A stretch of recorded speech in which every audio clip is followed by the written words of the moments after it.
Hi everyone. Today is the great day, and I hope you all are doing well.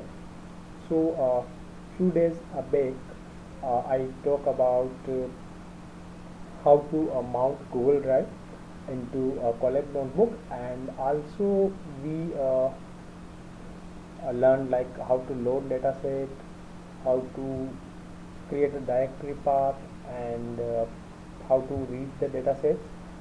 So today we will go further, and we will work on Apple dataset, which is basically stock price of Apple, and we will do some kind of exploratory data analysis in maybe some upcoming videos. But for today, we will try to explore more things about the dataset.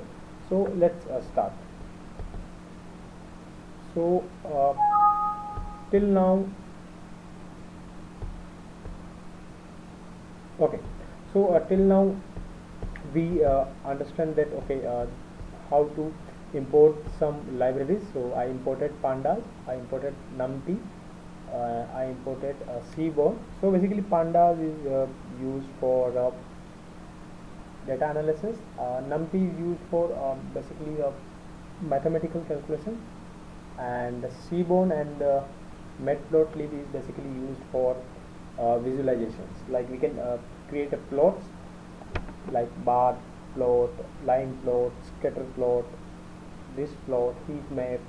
So we will discuss about all these in the upcoming videos. Here I just mounted my drive, and here I created my directory path. So if you guys don't know how to mount drive, then you can go to my previous video, and you can watch my previous video. So so we have basically this data set. So we have date, open, high, low, close, and this basically is a column of our data frame. Column has some different names, so maybe sometime I will use variable, sometime I will use features, and these are the observations. We can say these as row as well. So we can also call them as instances, observations, and rows. Okay, cool. So the next thing is how many rows and how many columns we have. So like basically we know like we have 1, 2, 3, 4, 5, 6, 7. So these much of columns we have, but using a save function we can also get to know like how many rows we have in our data frame, and how many columns we have. So just writing a comment, because it's a best practice to write comment. So I will write checking save of data frame. For this you can use save function. So df dot save.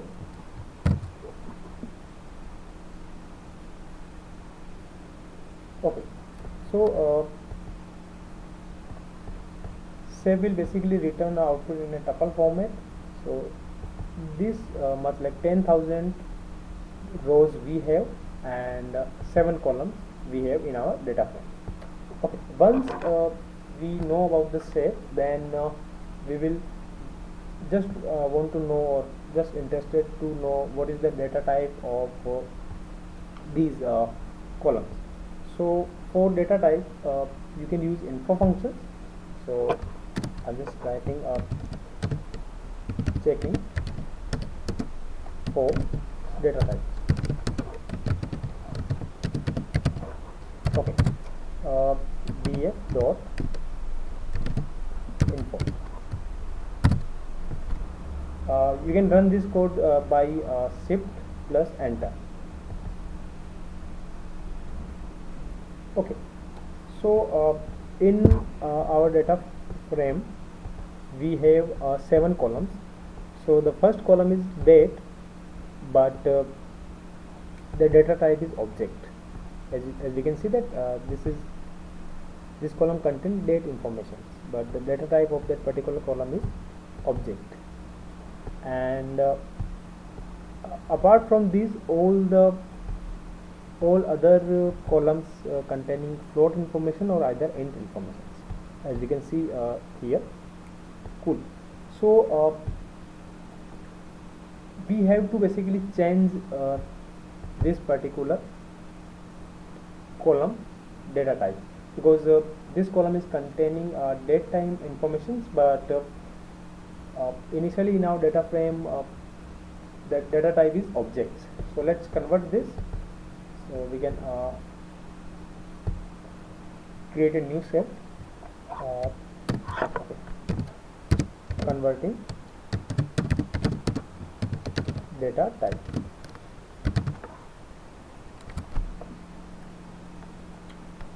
Okay, so first we will write the data frame name, which is df. Then we will write the column name, which is basically date, and then you will do pd dot to date time, and here you will provide a df and your column date. Cool. So let's run this. Cool. So now we will again check for data types. So df dot info.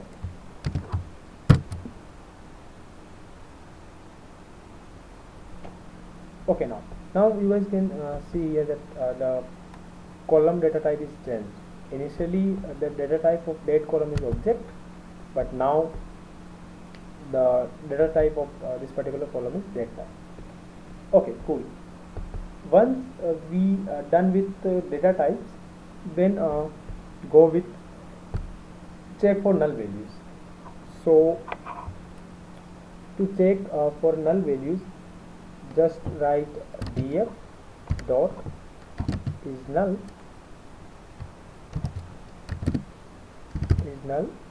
dot sum. So basically it will provide us if there is any null values in our data set or not. Okay, so there are some. Okay, so is null kind of no attributes. Maybe this will work. Yeah, cool.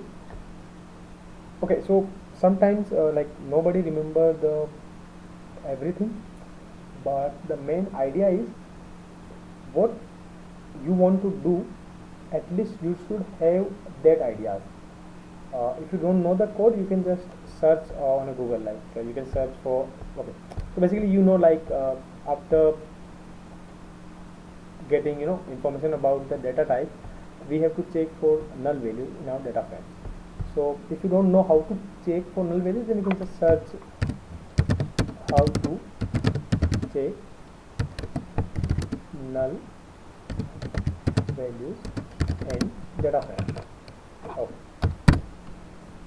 You can go with any of these websites and you can learn as well. For now, you can understand that isNull is a function which we will use to find out if there is any null values, any column contain any null values. Okay, cool. I'm just writing a comment here. So